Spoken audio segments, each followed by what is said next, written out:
అండి. టుడే వచ్చి మంచి హెల్తీ ఫుడ్‌తో వచ్చేసాను. ఎలా చేయాలో చూసేయండి. హాయ్ అండి, welcome back to Aruna 143 channel. ఇది ఎమర్జెన్సీగా అండి దోశ ఇంట్లో ఏమీ లేనప్పుడు పిల్లలు ఆకలి అన్నప్పుడు మాత్రం నేను ఇలా ఎమర్జెన్సీకి ఇలా ట్రై చేస్తాను. ఇది ఏంటంటే గోధుమ పిండి దోశ అండి. గోధుమ పిండితో చాలా వెరైటీస్ చేసుకోవచ్చు. నేనైతే ఈరోజు దోశ చేస్తున్నాను. నేను రెగ్యులర్గా చేస్తూనే ఉంటాను ఇంట్లో.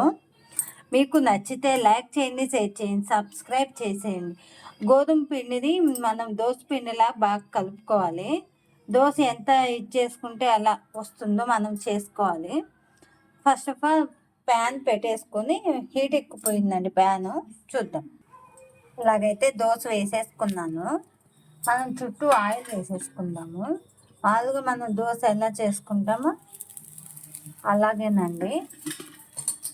హెల్తీకి హెల్తీ, టేస్టీకి టేస్టీ అండి.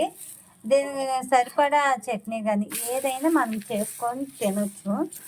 ఎమర్జెన్సీగా పిల్లలకి అప్పటికప్పుడే దోశ కావాలంటారు, కానీ ఇంట్లో దోశ పిండి ఏమీ ఉండదు. ఇలా చేసి పెట్టండి, పిల్లలు చాలా ఇష్టంగా తింటారు. నచ్చితే లైక్ చేయండి, షేర్ చేయండి, సబ్స్క్రైబ్ చేసేయండి. నేనైతే దీని కాంబినేషన్ పల్లీ చట్నీ చేశాను. మా అబ్బాయికి చాలా ఇష్టం అండి. చూసారు కదండి, Oh my god. గోధుమ పిండి దోశ. మీరు నచ్చితే లైక్ చేయండి, షేర్ చేయండి, సబ్స్క్రైబ్ చేసేసేయండి. మంచి మంచి వీడియోస్తో మళ్ళీ మీ ముందుకు వస్తాం. Bye. Thanks for watching my channel. Subscribe.